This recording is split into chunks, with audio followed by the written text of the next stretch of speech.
Welcome to the Fly Culture Podcast, bringing you interviews, reviews and fishing tips. Here's your host, Pete Tigers. Welcome everyone to the very latest Fly Culture Podcast.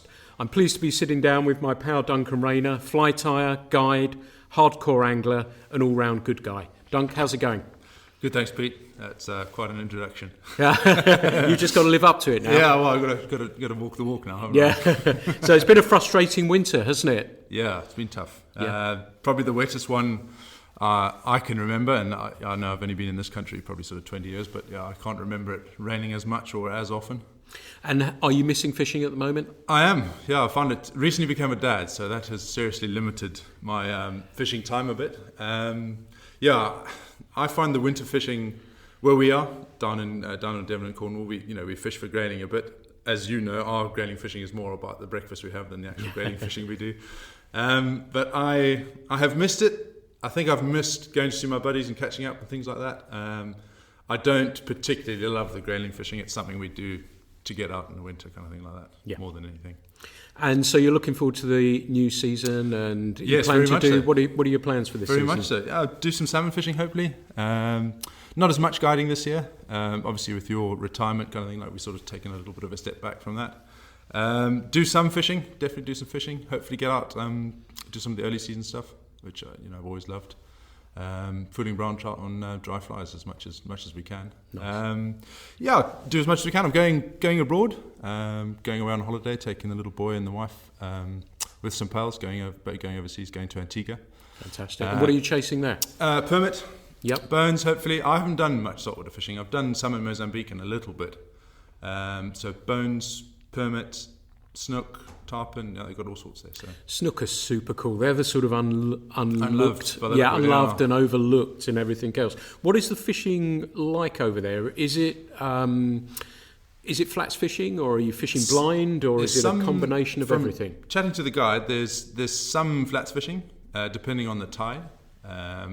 Mangroves, sort of a real variation in kind of stuff, depending on the tide and the wind. What they can do there. And as a cricket fan, that's where God lives. Yeah, exactly. IVA Richards, Viv Richards wrong. as well. Not wrong, yeah, so hopefully you'll go knocking there as well. Well, you never know. Yeah, fantastic. Well, that sounds a really awesome little trip. And let's take you back, as I always like to do in these things, towards the beginning, really. And if you've been listening to this, you'll probably detect that Dunk isn't from the UK. So perhaps you can tell us a little bit about where you're from and where you grew up, and we'll take it from there. Yeah, no worries. I was born in Johannesburg, in South Africa. My parents, my mum and dad, were working in Joburg at the time. But really, grew up in Zimbabwe. My dad farmed in an area called Marandera, which is about an hour east of Harare, if anyone knows Zimbabwe, sort of an hour east. Sort of high felt, I would call it. So we were quite high up, sort of 2,000 metres, which when you live in the UK, it seems huge, but in Africa, in the bigger lumps of rock, not that high, really. Is that why I can never keep up with you when you're on the river? Altitude training. Altitude training all of my childhood, kind of. Yeah, so grew up on a farm. Dad, believe it or not, didn't grow tobacco like most of the farms in Zimbabwe. We had a big winery. Oh, wow. So we were the biggest wine producers in Zimbabwe by a long way. And that all started through my granddad. He read the classics at Oxford, was teaching sort of Latin and Greek and things like that at the school we all went to, and one of his sort of compatriots said, you're a farmer, why don't you make wine, like the ancient Greeks did. And he said, well, that's all sort of started, and it started with a baby bash and a bath, and being squashed with people's feet and all that sort of stuff, and then it ended up with my dad sending sort of 3 articulated lorries of wine away a day kind of thing. So in sort of 25 years, it was a huge kind of... And is that red or white wine? Both. Right. Our red wine was never really good with wine, if you know anything about wine. The harder a grape works, or the grape plant works to make a berry, the more intense the flavour. So that's why some of the wines in some of the more arid and harsh regions of France make some really good wine. In Zimbabwe, our climate, not being Mediterranean, is the other way around. So we had wet, warm summers. So often we got huge yields, but not necessarily intense flavours. So our reds were never very good, but some of the white wines we made were really good. Had golds at sort of the London Wine Awards and things like that. Wow. And did you do sparkling wine as well? Or? A little bit, sort of dabbled in it, kind of thing like that. Not really. It was sort of more the bulk stuff. The whites was so good. A Chardonnay my dad made, that was probably his proudest moment. So I guess you spent a lot of your formative years outside and running about. Pretty much, yeah. Climate again. I don't think I remember having to go to town and hating having to put on shoes. You know, to go to the dentist or have a haircut, all that sort of stuff. You know, all of our childhood was outside, whether it was riding motorbikes, fishing, driving tractors, helping dad on the farm, playing sport, swimming, cricket, you name it. You know, we were outside a lot of the time. Very lucky. Different, because we were on a farm, you know, so much space, and relatively a safe environment, so that you were trusted enough to explore enough outside. I mean, it was forever outside, whether it was, you know, with your pellet gun trying to shoot pigeons or doves, or whether it was with a fishing rod.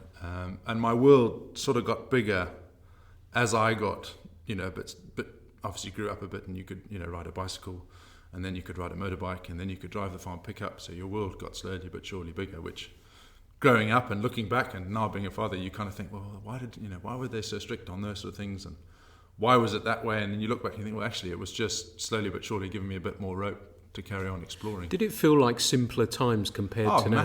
Massively so. I mean, I always joke that I didn't know what a girl was. You know, you had neighbours and farm neighbours, and my nearest farm neighbour was sort of a 30-minute ride on a motorbike through the bush across two rivers, kind of. And there were two girls that lived on that farm. You know, they were sort of a different world away, almost. It felt like.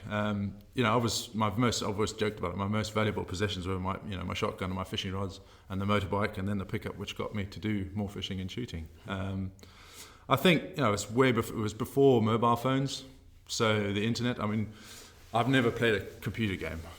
You know, we had friends like what I would call a townie, who, you know, had I think it was the original sort of Segas and Super Marios and that sort of stuff. But I used to sit and watch them play it and suddenly be bored and be outside swimming, or be outside doing something else. You know, chasing a rugby ball around or doing something else. Really little interest to me. It's interesting, we were talking, we had a big breakfast and some good coffee, and we were just chatting and about now how things are different, aren't they? That, you know, I was saying in the winter you play football, you play cricket in the summer, you do some fishing in between, and that was about it. And there are so many other different things now, and I know the Xbox is always used, but the thing that, as an excuse for kids not going outside, I think the bigger issue for me certainly is phones, and how people seem to be glued to those these days. Yeah, and I'm as much a victim probably, a participant in that. You know, you've got social media accounts, and it is part of your life, isn't it? Kind of thing like that. So you have a look at it. I think when that's all you do, I think you're missing your life's passing you by, isn't it? I did worry, that the art of conversation is being lost. Oh, definitely. In emojis or shortened terms and stuff like that. You know, I like writing a letter to somebody. Very. I still, but you know, if I ever, you know, you thank anyone for helping you out with something, or you've done something, you thank them, you write them a letter, kind of thing like that. And my folks, my mum particularly, was really strict in that when you wrote a thank you letter, it had to go over the page. It meant that you had said more than thank you very much for I liked it, because, you know, you had to think about something else to say, kind of thing. So it was good advice then, and, you know, even more so today. As ever, I'm drifting off subject just a little bit, so we're going to bring you back a bit. And so when you mentioned the pellet gun, you mentioned your fishing rod. When did fishing come in to your life? What sort of age were you starting to fish? I think it sort of started. I'm one of four, and I'm the eldest of four. There's sort of 2 years between all of us. But I think when I must have been about 4 or 5, something like that, when number 3 came along, and Mum obviously had her hands really full. It was something to keep me out of trouble, you know, quite quickly. She had worked out, I think, that I love to be outside. I sort of started, like lots of, you know, small boys in Zimbabwe, catching tilapia, what we would call a bream, but it's not, it's a tilapia species, out of our farm irrigation dam. And that started with a bamboo rod, probably sort of 10, 12 foot long, maybe something like that. Some really thick sort of 20-pound mono, a bit of flip-flop as a float, and a hook. And I used to go and dig the worms out of Mum's rose beds. You know, you'd go and dig them out and put them in a tin, and then you'd go down to the dam, kind of thing. We were lucky, no crocodiles in our farm dam, although I did witness my granddad shoot a crocodile in our farm dam. But we were sort of trusted to go, you know, it'd fall in and catch bilharzia and all those sort of things. And it was as much fun whacking a rod onto the water than actually leaving it there, sitting it long enough for, you know, a bream to take it. But that's where it kind of started. And I think that goes back to, mum sort of trusting you to go fishing, and, you can swim enough not to drown, so off you go, kind of thing like that. So that's probably where fishing started for me, was to get me out of my mother's hair. I can see, it was interesting that you said about the bilharzia and the illness there. I remember you telling me a story about that you can't donate blood because you've had so many... Yeah, well, I think it's every boy, farmer's son in Zimbabwe had their dose of bilharzia. And I remember bilharzia is a waterborne parasitic kind of thing that you catch. It's got a sort of a life cycle, partly in snails, partly in humans. Then the humans urinate back into the water, go into a weird biology lesson. But so this, in any stagnant water in Zimbabwe, you can catch bilharzia. So because we sailed and fished and rowed boats and buggered about in canoes and all that sort of stuff like that, you were always catching bilharzia. Now, the symptoms can be serious, but if you're dosed relatively regularly, you kind of don't. So whenever we went back to school after a school holiday, Mum, sort of 2 days before we go back, we'd all go to the doctors, you have to be weighed to give you the right dosage. Sort of like, ticking a dog or defleeing a dog or something like that. So all 4 of us would go and get weighed, and you'd get these pills. And you had to take them just before you went to sleep, because they have like sort of hallucinogenic qualities. So you always have these really funky dreams.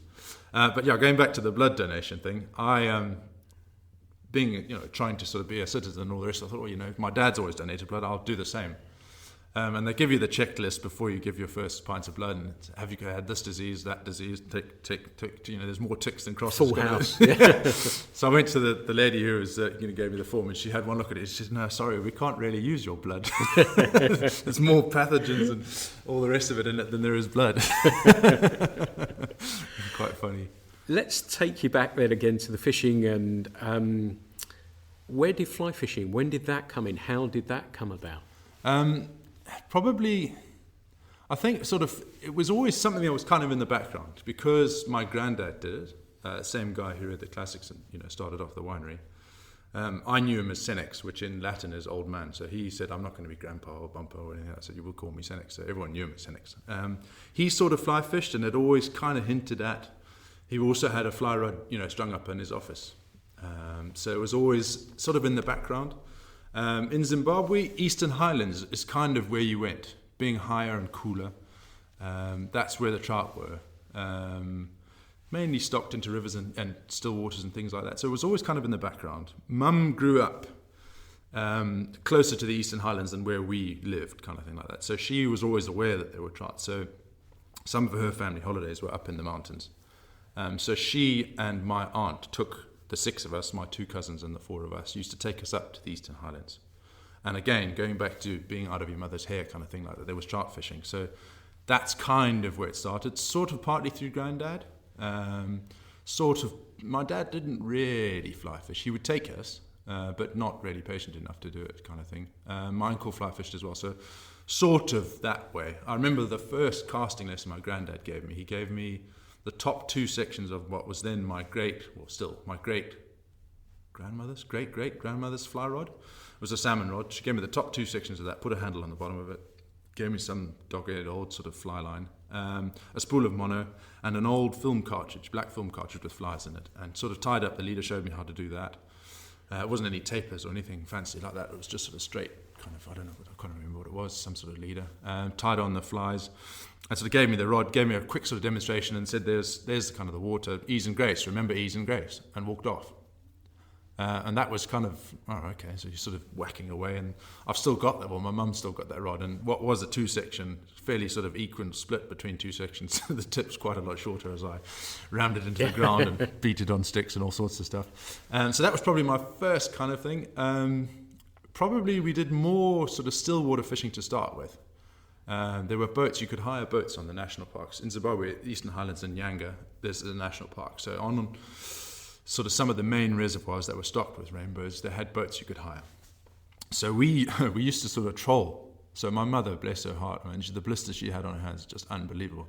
Some of the most unreliable, barely floating, terrible boats. She used to row us around for hours and hours, and we used to just drag flies along behind us. And these, stock rainbows, they'd jump on the end of it, which you can imagine was just pandemonium.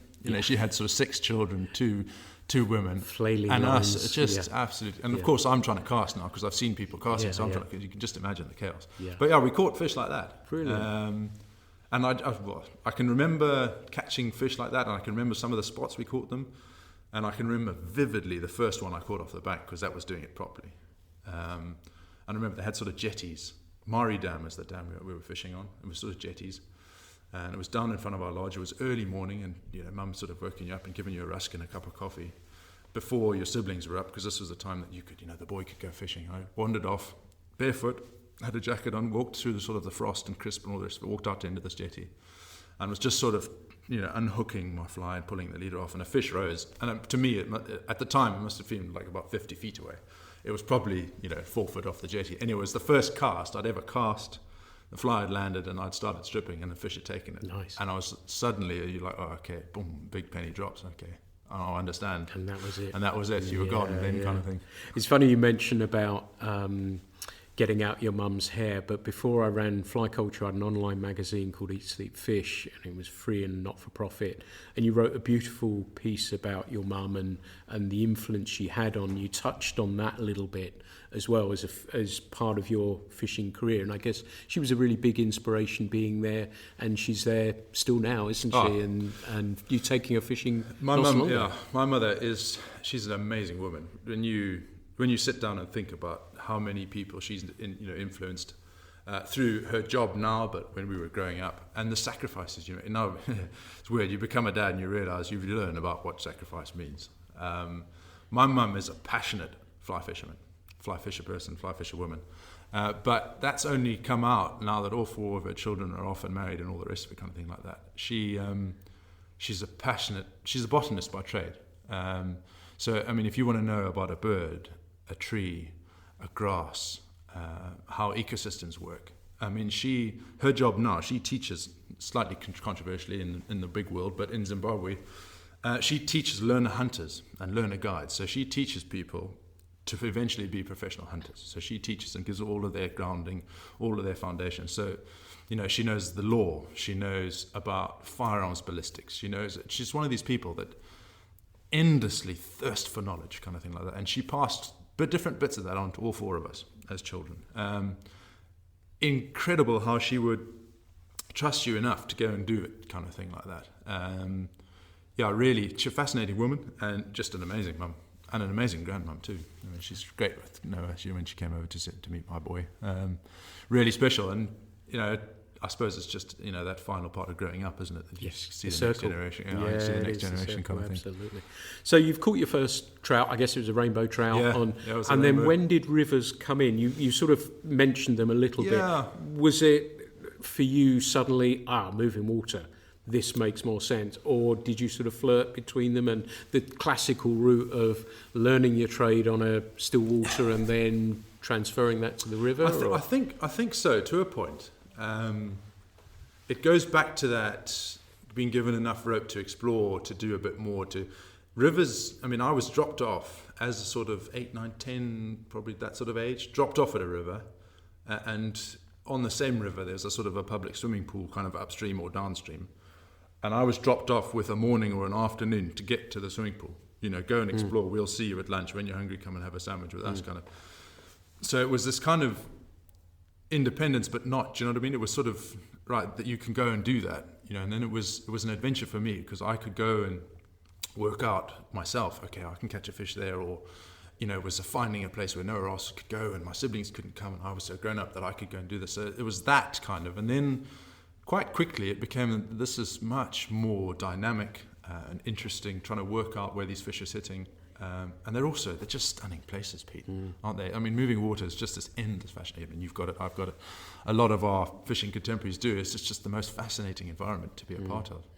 And as a little boy, I mean, I caught some fish. I must have, because I kept going. But I fell in, got stuck in the trees, lost flies. Came back with grazed knees, wet, always wet. Wet. I'm still like that today. I promised myself I never fall in, but I always do. Yeah. Wet to the core, not necessarily soggy sandwiches, but nearly soggy sandwiches, kind of thing like that, back for a sandwich at kind of lunchtime. So it was partly the independence, partly the fascination, kind of thing like that. Small fish, generally, stocked, but then kind of, the progeny of, so you get the wild little fish, like it's just absolutely stunning little things.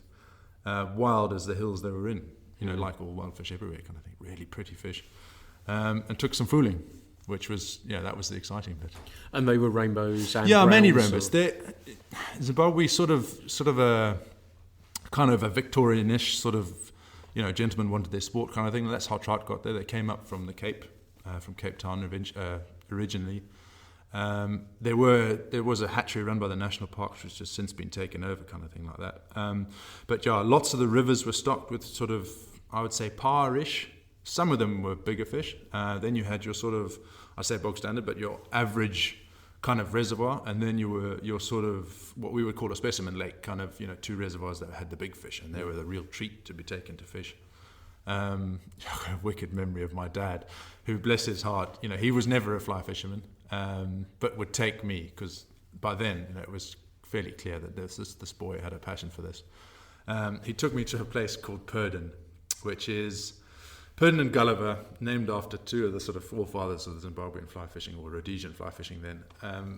Purden is a bleak place, sort of a cross between Colliford and kind of Summer Dartmoor, just bleak. It's cold, in Zimbabwe terms, cold, always misty, always raining, kind of bleak place. And we were taken up there. I remember Mum got up early and cooked us bacon sandwiches, and Dad took me to fish Purden. And sort of not wanting to be embarrassed by his son out casting all the rest of it, he wandered around and fished on the other side of the lake. So I could sort of see him as the mist came up and went down and up and down. And I was fishing away merrily, kind of got a bit bored, was sitting down eating my bacon sandwich on the end of a jetty, and heard this blood-curdling yell, "Ah!" across the mist. And it was misty at the time, so I couldn't really see. There was no one else on the lake, kind of thing, so it must have been Dad. And the mist sort of lifted, and I could sort of see him sort of bending forward, looking kind of, looking around, sort of trying to look behind him, kind of thing like that. And the mist came down, and then a bit further up, and his shorts were kind of down around his knees. And, the mist came down, and then the mist lifted again, and his undercrackers were halfway down, and he hooked himself in the arse, but didn't want to say or shout for help. And I don't think I've ever admitted to him about this sort of tale, but it's nice. Just an undying memory of my father, bless him. Again, he... Mum would say, right, you're going to spend some time with the boy taking fishing, kind of. So he would take me up to the mountains, and he would fish a bit, but he would quite happily sit on the rock and watch me fish and fall in and all the rest of it, kind of thing. Really lucky, really lucky. It's kind of nice as well, talking about those streams, because your now wife Laura, you actually proposed to her on one of your favourite trout streams in Zimbabwe, didn't you? Yes, I did. I've got lots of favourite streams. There's a couple that one of my favourites. Hopefully I'll take my son there one day, because it was one of my favourite places. But this particular river, it's called the Gairezi. So the fishing on it is run by sort of a club, sort of a campfire agreement. So with the local population, the local African guys that live there, sort of a deal that they've built 2 chalets. They're employed to look after the chalets, cut the firewood, sort of do a bit of the river keeping and things like that, and people come and stay, basically. So it's kind of we'll put the trout there, you help us look after them kind of a deal. So everyone wins out of it. Now, with the turbulent political times in Zimbabwe, that has come and gone. So it depends on how things work. But that was always like the cream. To go to the Gairezi, you'd hear about him. Uncle would tell me about the Gairezi. It's just massive and huge fish. And it was just this most exciting, exotic place you could go. And eventually I was taken. We sort of parked down the bottom. You could buy visitor permits, but really it was kind of quite an exclusive club, which I don't agree with to a point. But eventually, I was taken to fish there. It might have been with some friends, actually. I can't really remember. But I remember the drive down is torturous, just down this mountain road. So Mum and I in the little farm pickup, bouncing down all the way, that kind of thing. And I was taken to explore this river. Kind of dropped off. It was called the hut, so it was sort of a kind of a shed in the middle of nowhere, really. What the Kiwis would call a batch. And I walked downstream and then fished my way back up. And it was one of those days when, every now and then you have, not every cast, but wherever you thought there was a fish, that rock looks perfect, there's a little riffle, I'll chuck my fly there, and whack, there was a trout. It was one of those magical days where I was exploring and walked my way all the way back up to fish up to Mum. And at the top of this, where this hut is, there's this huge waterfall and a big pool below it, and all this. It's just sort of magical kind of a place. And you can walk up the side of the hill and climb out across the top of the waterfall and sit there and look out down the valley, and you see all the water you fished, kind of thing like that. And it was just one of my, I don't know, we've all got places like that. It's a special place to you. So I was sitting on that place kind of thing, chatting to Mum, I've always thought, that would be a place, if you ever had a girlfriend, that's where you would ask her, kind of thing like that. So eventually, Laura had been back to Zimbabwe. We'd been back 2 or 3 times, but we'd never been to the Gairezi. So in my childhood memory, this waterfall wasn't that far away. Because obviously you're fishing all the way and you're involved in what you're doing. So it wasn't that far away. So Laura and I, we went out, I think we went for my sister's wedding, actually. Yeah, so we'd done a family moon on Lake Kariba in a houseboat. We'd done all sorts of stuff. And Mum said, well, do you want to go up to the Gairezi? I said, yeah, well, lovely. So we'll go up and we'll camp. Now, I grew up, camping is not a problem. I wouldn't bother with a tent, you just sleep under the stars. Laura, obviously, having grown up in England and Cornwall, she liked camping, but camping for her involves showers. It's a slightly different view on what what camping is. So we went up, we drove up to this place, and I had the ring, so I bought the engagement ring before we'd gone out, obviously. And Laura, being a nosy bugger, I couldn't keep it in our stuff because we're sort of sharing a bag and you're moving from place to place, a hotel and all the rest, onto houseboats and into this house, that house. So I'd given my ring to one of my sisters. I said, look, just hide this. I'm going to propose it, Laura, but just hide it so Laura doesn't find it. And then that sister had to go back to the States, so she passed it on to the next sister and she was hiding it. And then she had to go to do something else. So then basically the ring got passed to my mother. And I hadn't told Mum because I know Mum can't keep a secret, kind of thing like that. Anyway, so Mum found out, it comes and hugs me in tears and all this. Anyway, so I managed to keep Laura out of all that. So Mum suggested, kind of putting 2 and 2 together, that I was going to ask her. She said, well, why don't you go to the Gairezi? So kind of planned this trip. We're going camping, got the ring off Mum and the rest. I had to sacrifice a fly box in my vest to put the ring in. It was that's not good. It was terrifying. You must love her. Yeah, no, it was a dangerous move. Anyway, so went camping. We got there, we had a massive argument because I clearly wanted to go fishing. Laura wanted to put up the tent. So it was kind of this betwixt and between. Had a massive argument. This was the evening before. Anyway, we went fishing. Calmed down, had some nice supper that evening. And the next day I said, look, I'll take you up to this waterfall. This waterfall's wicked. It's just up here. It's just around the corner. We'll just walk up to this waterfall. I really want to take you. It's my favourite place in the world, all the rest of it. Anyway, so the day dawns and, being Zimbabwe, it's relatively warm, sort of maybe 25 degrees. Had some breakfast and we start off on this walk, which to me was, around the corner, over that pool and you're there, which turned out to be about a 4.5 hour hike through the bush. Laura was, by this point had enough of fishing, hated me, wanted nothing more to do with where we were. Eventually I got her on top of this waterfall and proposed and she did say yes. So that was quite good. Lovely.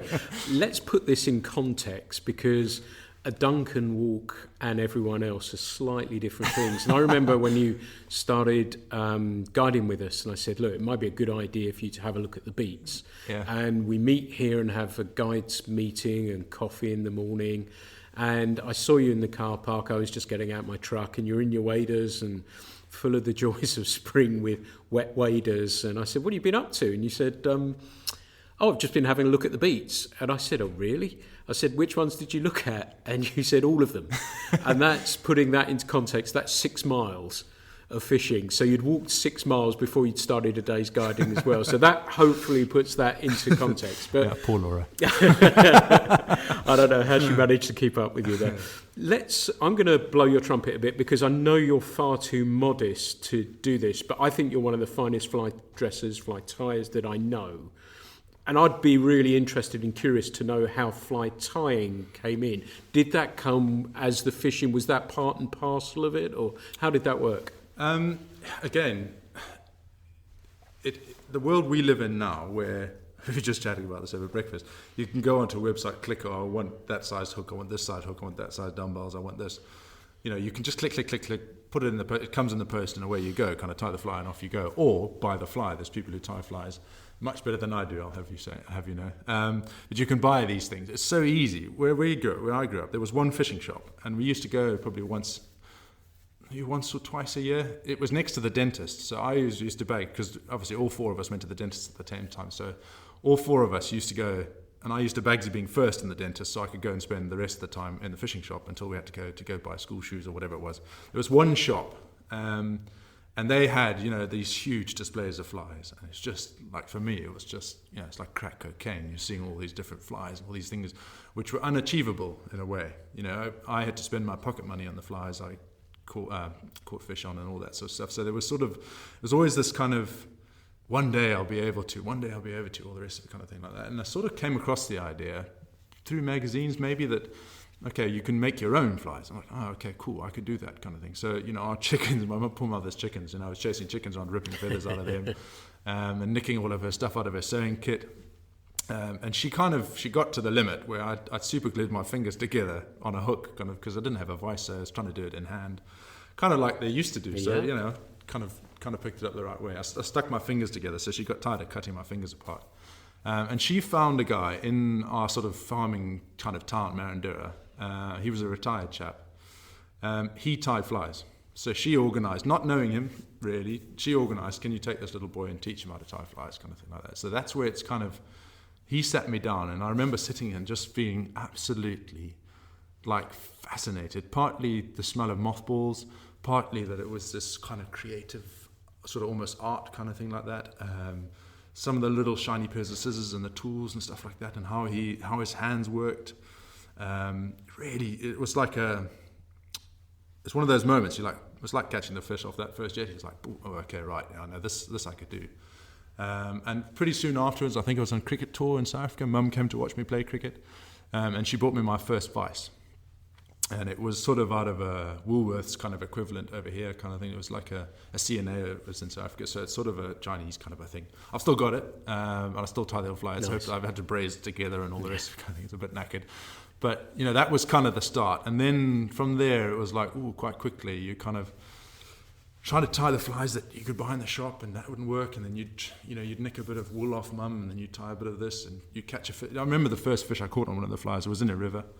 It was sort of with a bit of brown wool, sort of soya buggy kind of thing, really. I didn't know what a soya bug was, and there was no to tell me what a soya bug was, but it was kind of wrap that round there, kind of tie it off that it didn't fall apart. I remember the first fish I caught, and then it was like, whoa, okay, I can do this.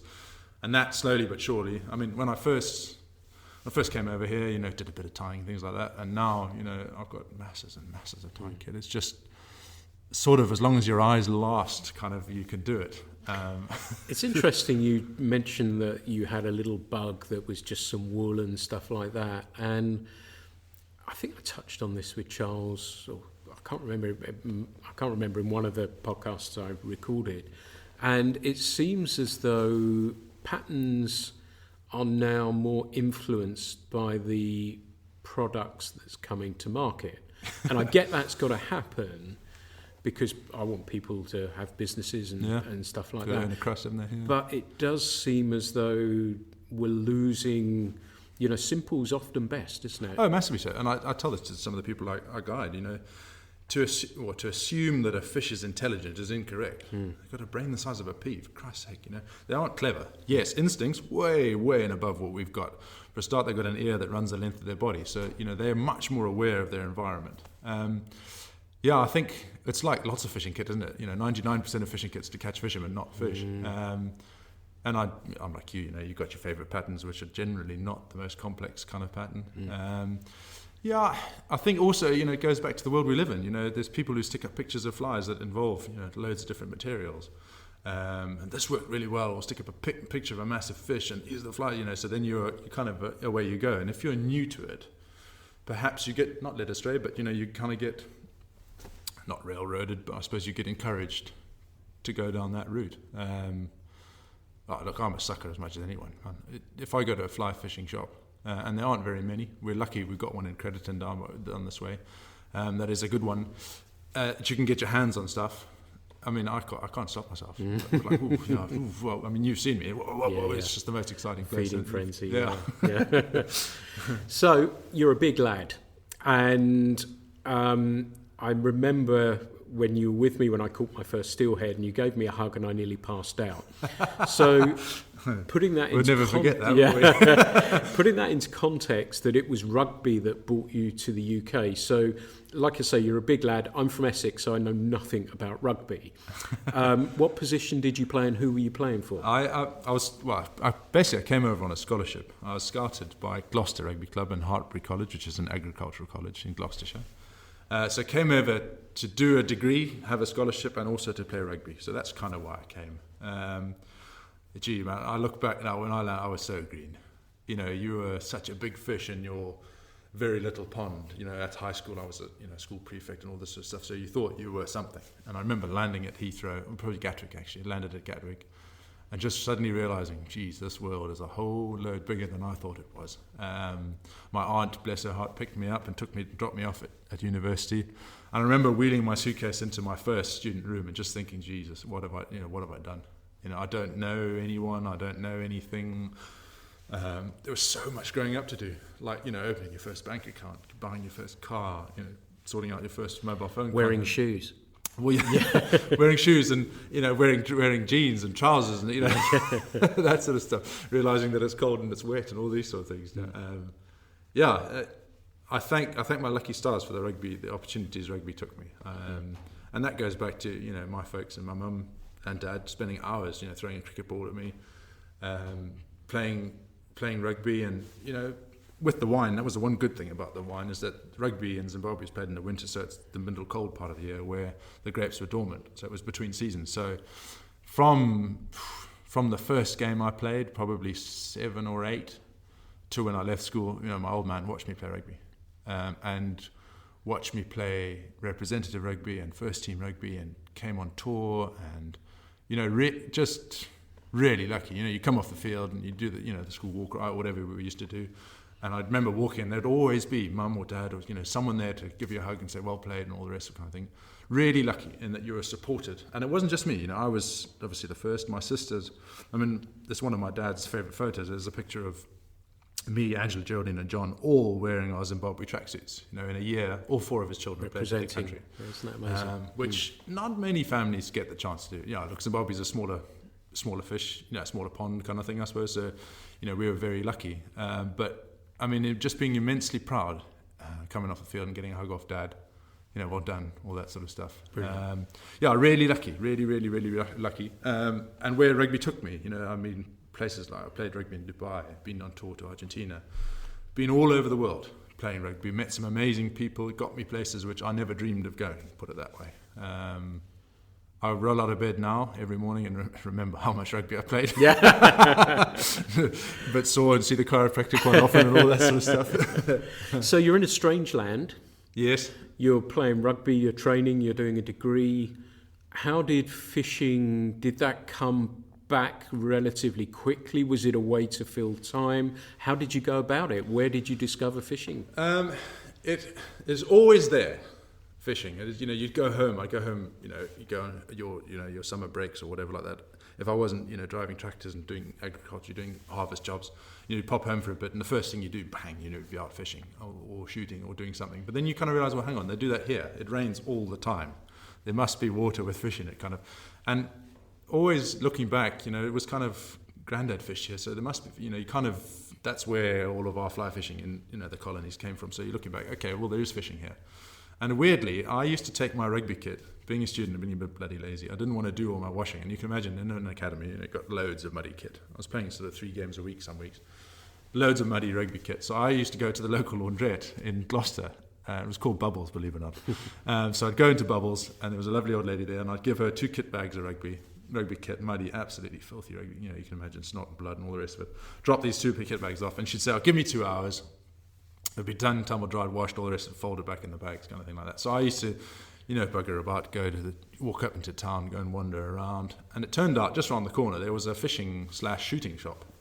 So I used to go in there and chat to these old boys. I don't know that the shop's still there, but, those 2 blokes, man alive, they were really good to me. So, you talk about shotguns and we talk about fishing, and it's sort of like, man, I could do this again. So I bought a rod, and, you started off with your local little still waters. And then kind of a little bit, okay, well, we're going to do some of the bigger reservoirs and all that sort of stuff. So I started doing the rainbow trout quite quickly. Man, this is boring. I can do this. I know how to do this, kind of thing like that. And then it must have been the first year that the Wine Usk Foundation did their booklets. And the old boy in the shop, God rest, I hope he's still alive. God bless him. God rest his soul if he isn't. But he gave me the first one. He said, here you go. This is what you should be doing. You're young and you're fit. You should be doing this kind of fishing. You should be going to, these reservoirs and stuff like that.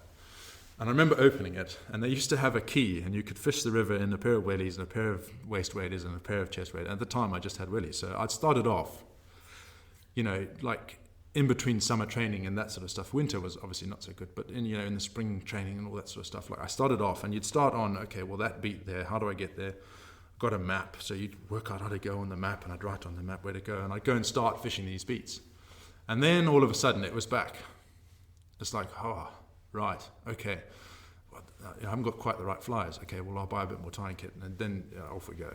It's like I was back on that, if you're an addict, back on that train. I was like, oh man, so then off we went again. And, I used to go fishing the night before exams. It was just kind of, I remember Laura, she was horrified. She's like, how can you not be revising? And I said, well, I've been to all the lectures, I kind of know what I'm going to know. Revising's not going to help me. I'm bugging off fishing because I'm playing rugby on Saturday. We've got training next Wednesday. So, you'd be off fishing the night before. She was horrified. I remember one of the local rugby clubs I played for gave me, the idea was to get some of the students to come and play for the club. So they gave us a club rugby car. So it was this big Ford Sierra station wagon thing, big red thing. But the back seats folded down. So you could bugger off to the mountains of Wales and go fishing with a mattress. This is just like, so I was like, ooh, this is perfect. I've got wheels, I don't have to pay for it. And they gave me a fuel allowance, stupidly. So half the time I was buggering off into the mountains of Wales paid fishing. To go fishing. Yeah, pretty much. It felt like it anyway. Fantastic. So that's where your affinity with the Wye and the Usk and those rivers, it's a long-standing one, isn't it? And it's a river really, the Usk particularly is one that's much vaunted now, isn't it? And people visit a fair bit now, isn't it? Yeah. Everyone knows early season now, and like you, I was fishing those rivers early on when that scheme started and stayed in some funky places and fished, and it is, I guess, again coming back to the social media and stuff, people learn now, whereas in those days we were learning by going. Yeah, actually, there's a load of March Browns on the Usk. I remember, the first time I saw like a large dark olive hatch and stuff like that, it just blew your mind. Because in Zimbabwe, growing up in Zimbabwe, we wouldn't really get hatches of insects. You'd get falls of stuff. So you get falls of grasshoppers or flying ants or something like that. So it was always kind of terrestrial based. Yes, obviously there were damselflies and things like that underneath the water which you'd catch the fish on. But the first hatch, and then you start reading and understanding, and you go like, okay, well, this is the game now. This is the game, working out when this happens so that the fish are feeding on it so that you can catch them. And then, I need to tie the flies to do that kind of thing. Yeah, a lot of rivers. Not victims of their own success, but partly, yes, they are. Partly where they are, down the end of the M4, bang, you're there kind of thing. It's partly selfish, isn't it? I want these places to be mine. So perhaps I'm not quite as open and honest about where I've been or where I've caught that fish. And I know some of the luminaries of UK fly fishing are very coy about where they caught the fish, what they caught them on, how they caught them, the fly they caught them on, what the weather was like. They'll tell you everything. But where, not so much. It's a small island, isn't it? It's a small rock, lots of people on it.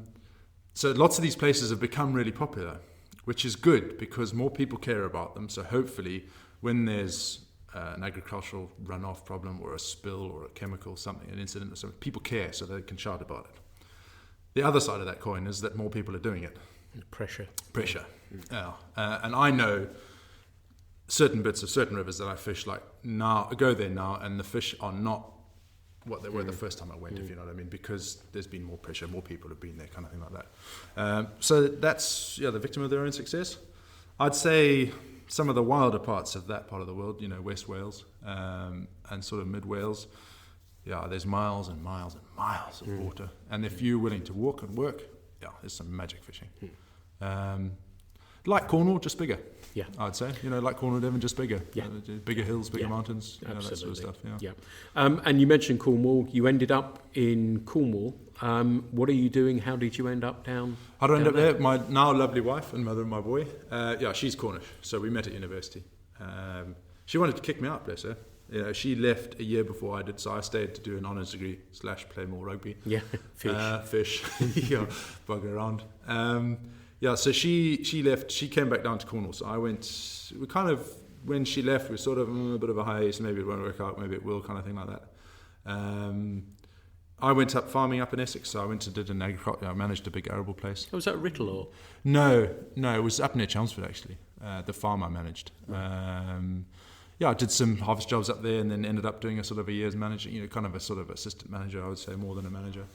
The summers are great. You're driving combines and tractors are hauling around, all the rest of it. The first winter was okay. You plant the crops, you're spraying them, all the rest of it. The next harvest was great, and then that next winter I just couldn't do it, man. It's just not enough going on. Not near any of your pals, away from your girlfriend at the time. I just thought, I can't do this anymore. So I moved down to Cornwall. Did some construction work, did a little bit of farming, did a bit of building, did all bits and pieces kind of to get by. And then got the job I know what I do now. Kind of joined the fire service. Pure fluke, really. Not something I dreamed of doing as a boy. One of Laura's school friends, we went to a barbecue at their house. That friend's father was the assistant deputy chief at the time. Sat down and said, "What are you doing yourself?" "I'm doing a bit of building, I'm doing this, I'm doing some quantity surveying." He said, "Oh, you should join the fire service. You're just what we want. You used to play rugby, team player, all that kind of stuff, young, fit. You should apply." "Oh shit, should I? Really?" And, rest of history kind of thing. It's really interesting. And so with that job, and we all understand the role of a firefighter, did you find that fishing was a way to unwind then? It changed, the passion obviously has never gone away and never will probably. No. But did you find that would allow you to unwind after a shout or a shift? Or Definitely, yeah, definitely. I think I've seen some things and done some things that I hope none of my friends ever have to see or do, kind of thing like that. And I never forget, when I was at training school, I went to training school in Plymouth at Plimpton. There was an old boy there, and he said, "Remember," he said, "you get to help that person out on the one disaster they have in their life. Whether it's they've had a car crash, their house burns down, they're stuck in something. The one big cock up that person has, you're the people that they call to help. So never forget that it's a privilege to do that." So I count my lucky stars. I love my job. There are parts of it I don't, and I think the current political climate and the way the world is now, we're asked to do much more than we used to do, kind of thing. There's not many firefighters that sit around drinking tea, playing pool anymore. Our job is huge now, from visiting community groups to putting up a smoke detector to going to an RTC to rescuing a car out of a ditch. It's a huge job, so you've got lots of, I'd say, pressure. You've got lots of competencies, I'd say, to keep up. So when you're at work, it's busy. I work at a busy station in Cornwall. Although Cornwall is not a particularly busy service, we get huge fluctuations of population in the summer, as you know. So you do have very busy times. So is fishing a release? Yeah, I'd say so. Cool. Sitting down and tying some flies, forgetting everything else around you, kind of thing like that. Yeah, that's a release. There's a creative side of it, which I really enjoy. But yeah, going away, or I think it goes back to that adventure thing, Pete. Like with my mum, going somewhere to go and try and find something or not find something. And we're blessed in Cornwall and Devon. There are little rivers just about everywhere you go. Whether you go north, south, from Land's End, there's little rivers all the way down there. I've knocked on farmers' doors, climbed over fences down into, through brambles and fished rivers there, and there's brown trout. Yeah, wild as you like, probably. As far as almost Land's End, all the way through up to Dartmoor. There's just masses and masses of water. Look, the fish don't get huge, but they're wild. They're untouched. They are as they were after the last ice age. These fish are how they should be, in my opinion. We're so lucky, and I forget it. And I drive, you go and drive 3 hours over 55 billion rivers. We're mad. Now I'd leave Cornwall. There's the Tamar, and there's a whole catchment of the Tamar to go. You go a little bit further, and there's the whole catchment. There's the Foy. There's all those rivers. There's all the tiny little rivers. There's where I live. Just outside Truro. There's a couple of urban rivers in Cornwall. I've caught fish from behind the bowling alley, and it's just these wicked little places. And it's literally knock on a door. Whose field is that? Oh, that's John's field. What does John drink? Oh, he likes John Smith's. Knock on the door, kind of thing like that. John, would you mind if I go fishing through your field? Yeah, watch out for the horse. Yeah, here's a case of John Smith for you. Oh, thank you very much. And away you go. There's a whole nother day's adventure. Small streams, small rods, small fish, beautiful. Take some fooling. It's interesting you mentioned that about moving away from your home waters, and I've noticed, and we were talking the other day actually about it, and I'm finding it harder to leave Devon to fish and the West Country because I've really fallen more so in love, as you say, with those little brown trout. I don't care if I catch big fish, I don't care if I catch little fish. Knowing they're there is enough for me and makes me feel so passionate about what we have. And we're so, as you say, we're so lucky. And, I'm sitting thinking I was going to ask you about the streams and stuff. And I know I've got one in my head that you know it. We aren't going to name it. We're going to name that but one. It's just such a magical awesome little places that have wonderful fish. And we're so lucky to have them. We're talking about streams now and we're eulogising about those. But we also, And I know I mentioned it, I think I talked with Pete Cockwell about it, Colliford as well, and I know you're quite an expert on fishing Colliford, which to me, if you don't know it, is off the A30 if you're going down to Cornwall. Is 975 acres, I think, of, you can't put boats on there, which is a shame. Interesting story about that. Brown trout water. That is awesome. It is absolutely awesome, and it's a great place to fish. I remember you fishing that with you one time as well. I've not done that for a little while now, and it is just a fabulous venue, isn't it? Going back to the fishing, I will quantify the fact that I am a sucker for a big fish rising to a dry fly. So if I have to drive to go and catch that, I'll do that. If I have to fly off around the world to do that, I'll do that too. So although we've got gold, on your doorstep kind of thing like that, the odd bit of silver every now and then, chasing stuff. Do you think that is having gold on your doorstep sometimes doesn't make you realise that gold is there? Definitely. And I've been looking back over some old photos and stuff like that, and you look at, like when I first moved to Cornwall and the first kind of adventuring you did, and you find, and you're looking back at the pictures of these fish, you're like, gee, I've travelled the world over and I still haven't caught a prettier fish in a prettier place than that kind of thing. So I'm with you. Going back to Colliford is going back to that wild, kind of windy, windswept, harsh, sort of what you would imagine absolute wilderness to be, but there's a tar road, like 50 feet away. It gives you that impression. My best buddy Keith and I have had some magical fishing there. Being young, dumb, and willing to walk and things like that. Stick a backpack with a Trangia or something on your back, a cup of coffee and some sandwiches, and just walking off into the wind. We've caught some wicked fish. And spent some formative years, I'd say, not formative years. He was working shifts at the time and I was working shifts, so I had some time together, which, now that we've both got families and, you've grown up a bit and things like that, you probably don't have that time. But, I look back, those were really, really happy days. I've always promised myself I'd walk all the way around Colliford in a day. You'd do that in no time. I've never done it though, because you stop and you start catching fish, and then the days get away with you, kind of thing like that. That's my promise, to fish there this year. Oh man, I've got to fish there. I didn't fish for a bit there, and I absolutely loved it. And I need to go it's fish bleak there and again. it's harsh, but it's just a magical place. We've caught some good fish there over the years and lost some bloody beasts. And seen some absolutely magical falls, I would say, of hawthorns and things like that. Wicked fun. Wicked place to go. I think I was looking back. Apologies if you hear some knocking in the background. We're at the Fox and Hounds. I can't. Some building going on. Yeah, it sounds like somebody's knocking. I'm just waiting for a drill to come through the wall. I was looking back to thinking when we first met, and I think it was an open day on the River Tour. And what I do here at the Fox and the Hounds, that we ran our guiding business out of here, and what I would do is bunk all my friends in for a day of free fishing. It was wicked, wasn't it? And we first met there, and those are the good old days. It became apparent to me that your personality, fishing ability, made you a natural choice to come guide with me. Did you enjoy doing that? Have you enjoyed doing that? I think I know the answer to that, but... Yeah, I remember that day. It was like flipping yesterday. It feels like yesterday, but it wasn't. I don't know. I'm trying to remember when it was. It was a good while ago now. I've really liked the challenge of guiding, and it's a compliment you've paid me that you've had a reasonable personality and an ability too. I think guiding, I think it's someone hoovering, so it's the hoover banging against the wall. It's not what you think it is. I think guiding is a lot harder, or involves a lot more than people realise. And being of a reasonable ability, you assume, piece of piss, I can do that kind of thing like that. It's not. It's hard.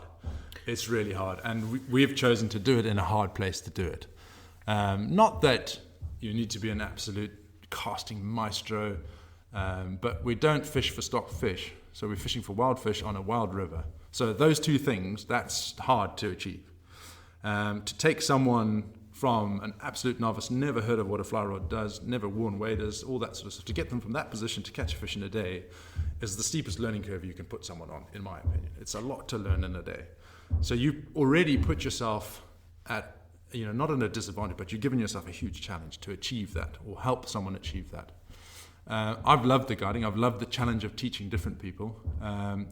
And it's, in some way, it's really kind of helped me understand Because when you fish, when you get better and slowly but surely you probably tire a bit, you fish a bit, your casting gets a bit better, read a bit more, start using better kit, you kind of get to a level, I think. And depending on your fascination, obsession, you get to another level kind of thing like that. And I think kind of that's where I was. You're really confident in your ability.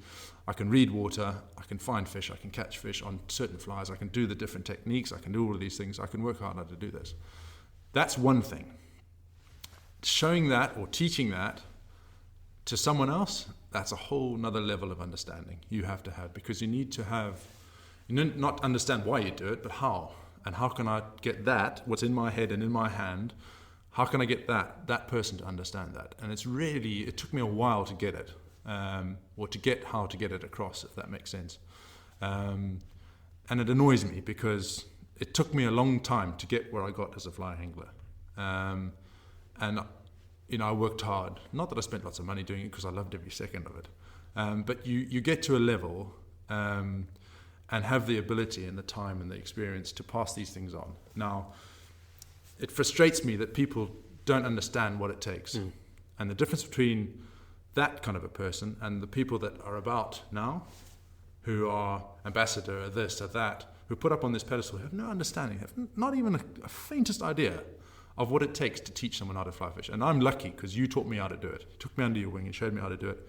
And I'll be forever grateful, because the level of understanding I have about fly fishing now is exponentially more than what it was. And that's just because I had to take a step back and not do it, but teach someone how to do it.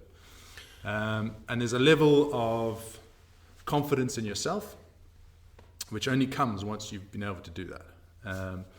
And people think, guiding's easy. They also think we're some sort of god. We're not a god. We're just someone who has a really good understanding of fishing that can pass it on. There's people who are wicked fly fishermen, like seriously shit hot, can cast amazingly, can tie beautiful flies, are crap guides.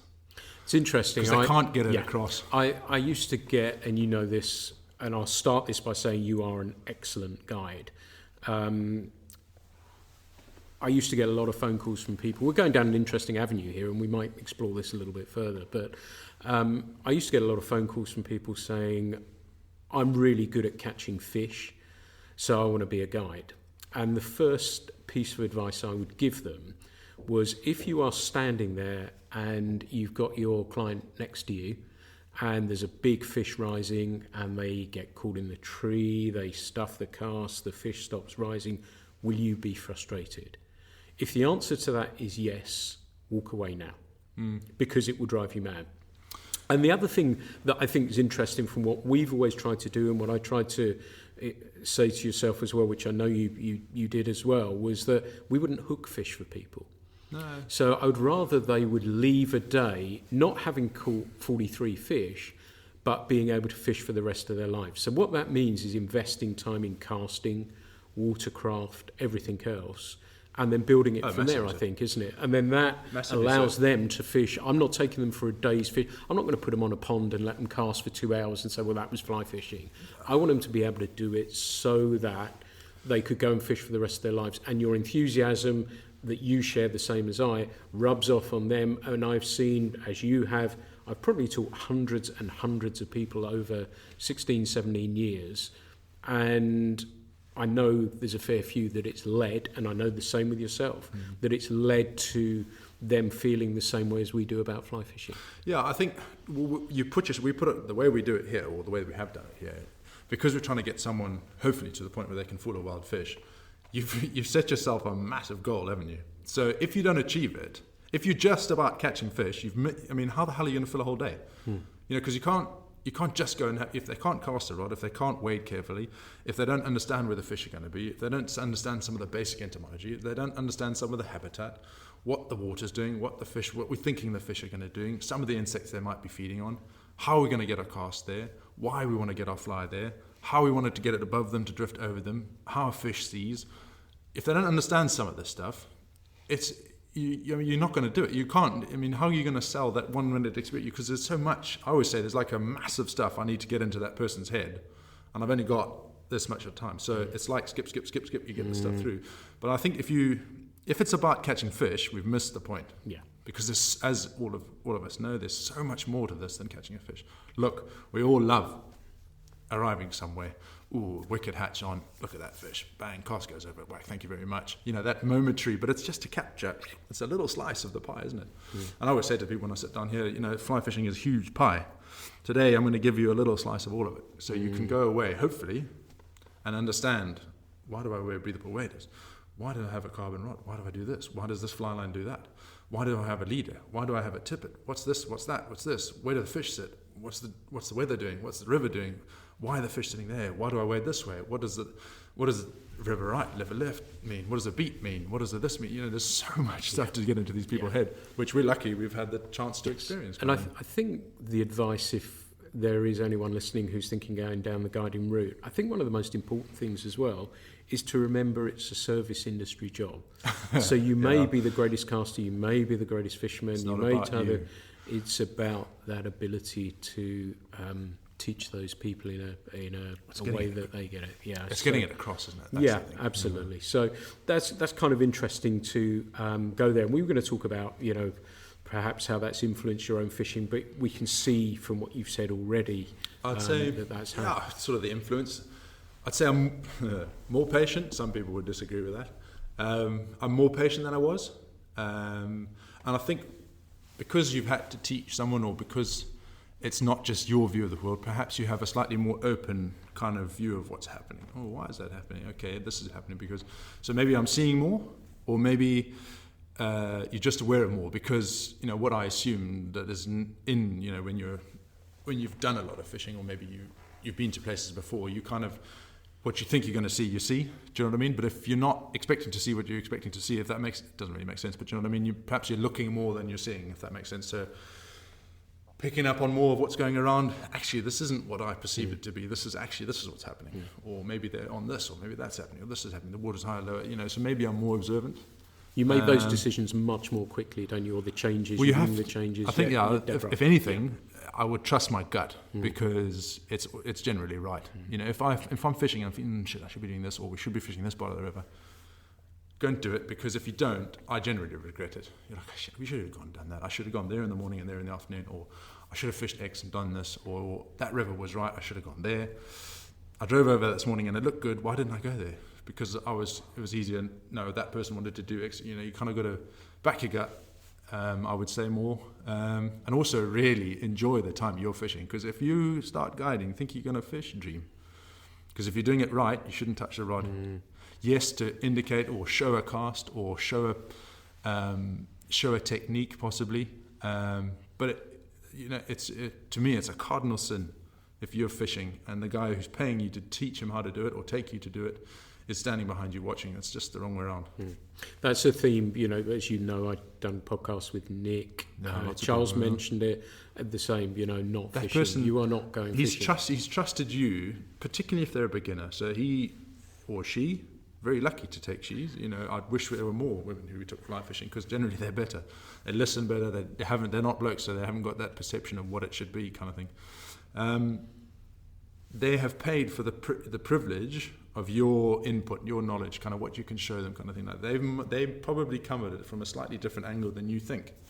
It might be because my dad did. It might be because I've retired. It might be because my wife says she wants me out of her hair.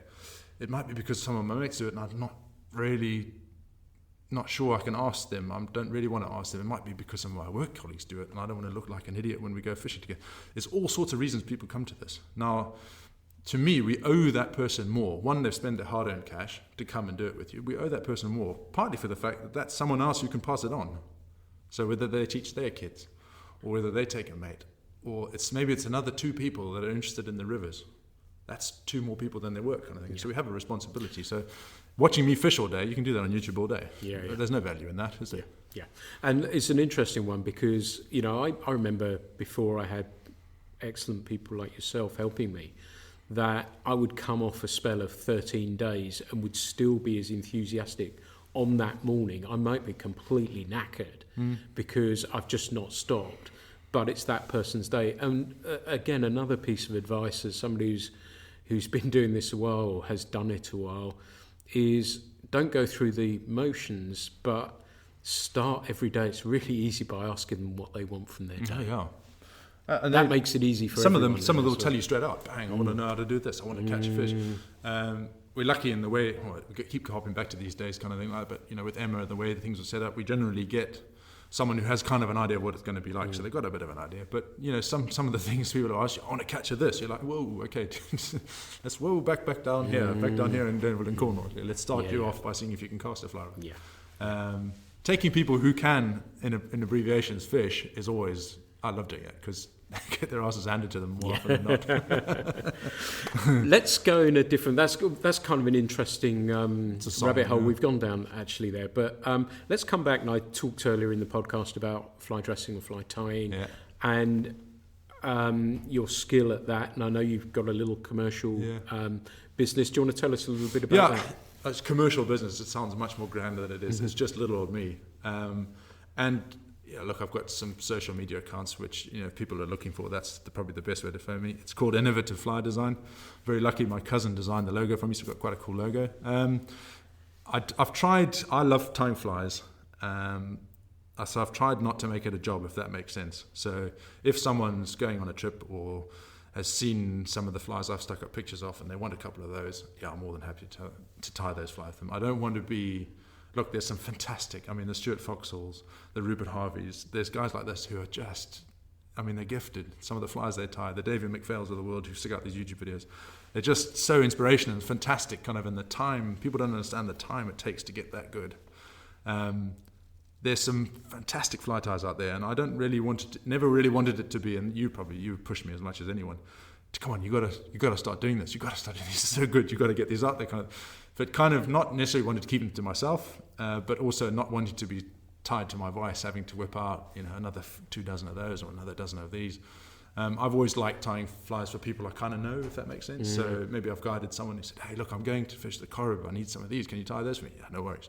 Or, oh, look, we caught them on this fly on the, whatever it was, the Helmsdale, or maybe it was on the Tweed. Can you tie those? Or would these work here? Or that kind of a question. Tying the flies for the guiding helps because if you've ever done any guiding, we don't fish on manicured rivers. These are wild streams in Devoncorn, so a fair amount of our flies end up in the trees. So that has helped with that. You've got flies to use for people. But it's always, I find it really rewarding when I've not necessarily, I don't quite subscribe to there's nothing new in fly tying, but I kind of do. There's lots of these ideas. Our forefathers have been doing this long before us. There's not much new, but there are different takes on different things. So when you come up with a pattern, or like some of the flies you've tied work really well for someone, and they send you a picture, hey, check out, look at the flies you did, this happened, that happened, and you've used some of my flies, and my buddies all use my flies. So that's really, I love doing that, tying some flies. And for myself as well, that hatch, oh geez, that's what everyone uses, that's not going to work, I need this, I want that. Or I've seen an insect hatch and think, shit, why is that fish taking that? Or why are they taking them in that phase of the hatch? And I can't fool them on that. What do I need in that? Oh, I need this yarn or that yarn. It means now that I've got a massive desk rammed full of fly tying kits. But, again, another slice of that fly fishing pie, which is fascinating. Look, I've tied flies for just about everything, whether it's not quite billfish, but, all your saltwater stuff, to the flies that we use in the smaller rivers of Cornwall, to some of the hatches in some of the bigger rivers, to the mayflies, you name it. Really lucky. It's a never-ending kind of quest in terms of mastering it all, kind of thing like that, really. It's been really interesting that I'm regressing, I think, as a fly angler. I'm carrying less stuff, less flies. I'm going older. I'm even flirting with either a fiberglass salmon rod or a cane one or whatever it is. But I've been fishing spey flies, and the only ones I've been using are yours and Stuart Foxhalls, and they work. They work. And, I remember I was out in Oregon and caught steelhead on your flies. Again, I stuck with classic spey flies and they work. So I know when I tie your flies on, I'm pretty confident. Yeah, I got a chance. I'm going to fall apart. So, I love that. What advice, well, we're going to move on. We've been talking well over an hour now, but I want to talk about some more stuff. But while we're talking about dressing, what is the best bit of advice you would give to a fly tyer? An aspiring one, an improving one, all the rest of it. Get good kit. So a good vice. I use a J vice. It happens to be a South African vice. I use a J vice. Snubby Waldron's a good one. Apex vices are good. There's lots of good vices out there. You don't need to spend thousands and thousands of pounds on a vice, but you need a good vice that the hook isn't. I know it's just to hold the hook, but it's more than that. A rotary one is handy. Get a good vice. Spend some money on a vice. Spend some money on tools. I use CNF tools and good scissors. They are, if you're a mechanic is using Snap-on, it's a level of kit. You wouldn't expect the surgeon to be using the cheapest scalpel, and you kind of, there's a level of kit which is not necessarily the cheapest, but will last forever and does exactly what it's designed to do. So spend money on kit. It makes, taking the shortcuts doesn't eventually, you'll end up with 15 bobbins, all of them shit, and you'll use the one which is the good one kind of thing. So spend money on your bobbins. On bobbins, TMCO bobbins, best bobbins there are in my opinion, ceramic lined. Scissors. Look, there's lots of good scissors. CNF makes some really expensive ones. Don't drop them into your thigh or foot on the floor if you tie like I do. Spend money on good equipment. So good vice, good tying. Invest. Invest. Yeah. Good, and they'll last forever. Yeah. I mean, if you can wear out. I mean, I think the busiest year I kept a record briefly of how many times. I think I tied something like 2,800 flies in a year. Wow. Which is a shitload. And the vice looks no different to the day I bought. You can't wear out a metal vice. It's only little hooks it's holding. So that vice will last me for the rest, and hopefully my son will tie and all the rest of kind of things, so you can pass this stuff on. Spend money on your vice. Spend money on good kit. Get the materials. Get good materials. So look, there's lots of cheap Chinese and Indian and knockoff kit. I also say try and support your local fly shop, because to me, ordering it off at a website is one thing. If I can hold it in my hand and see, that feels with a cape or something. A cape or the subdubbing, or open a packet and see. If I can see it in my hand, that kind of gives me another level of understanding of what I can do with that material. So spend money on good materials, and don't go in and spend 500 quid. Get a cape, get a good grizzle cape, get a good brown cape, get some good hare's head dubbing, get some good pheasant tail, get some reasonable hooks, get some beads, and just slowly but surely fill your house with fly tying kit. No, I'm saying just slowly but surely.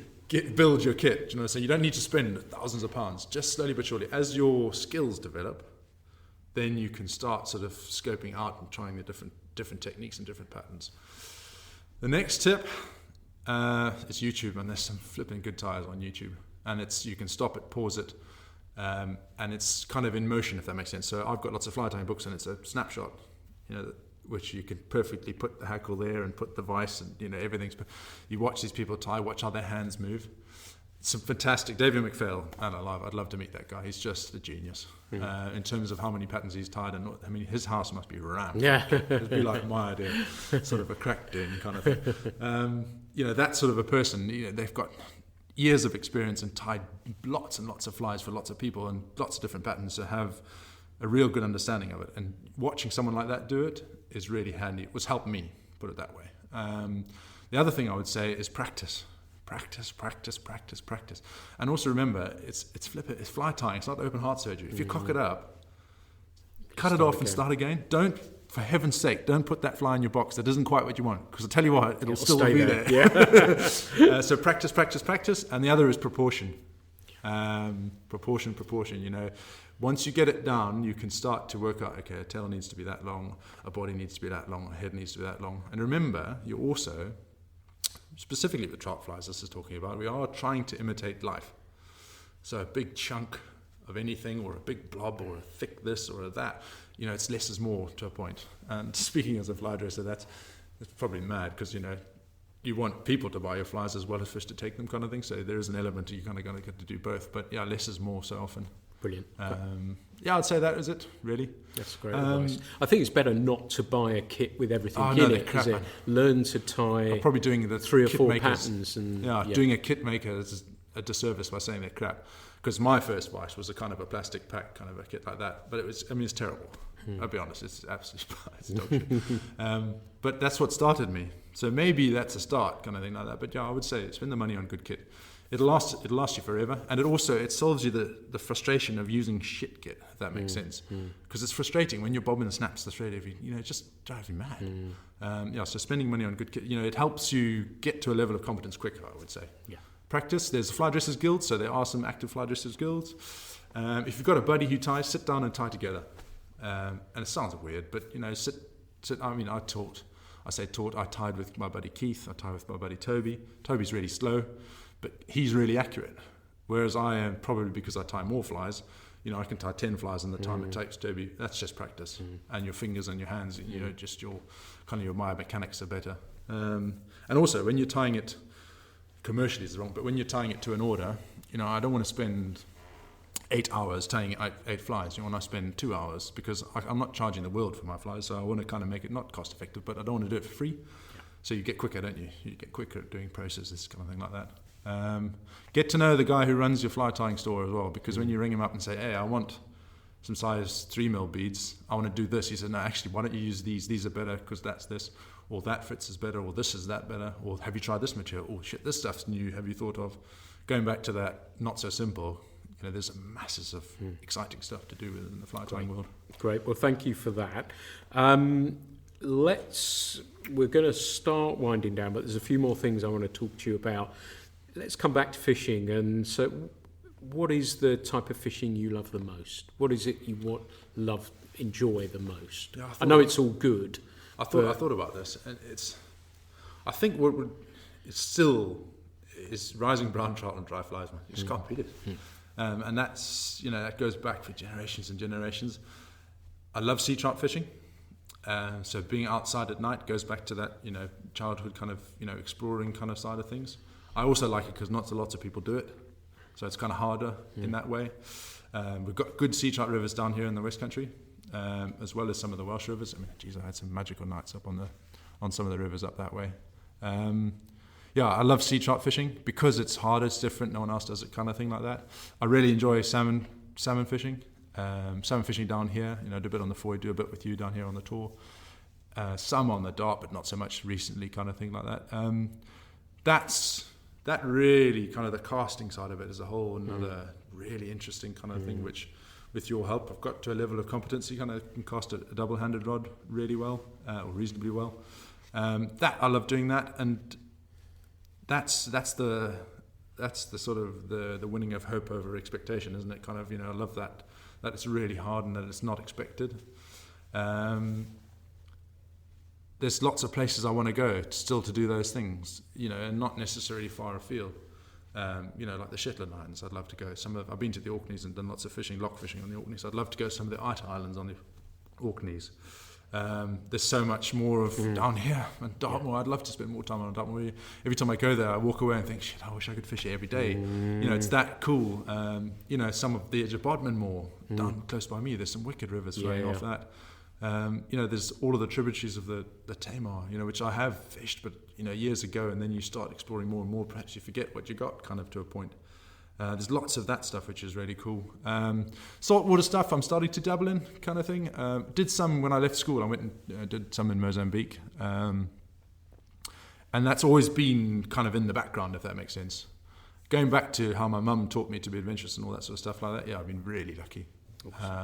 Some of the lock fishing in Ireland, sort of by hook or by crook, fell into a crowd of really my sort of age, young, fishing mad people, who say, "Come, you must come and fish," and then are not surprised that I arrive at the airport. Right, I've come to fish, and drop everything, and maybe they can't fish all of the time you're there, but their brother takes you out, or the neighbour takes you out, or my dad will take you out. He's fishing on that lock today, and been taken to these places like the Mask and the Corrib, and it's just mind-blowing, beautiful. It's all good, isn't it?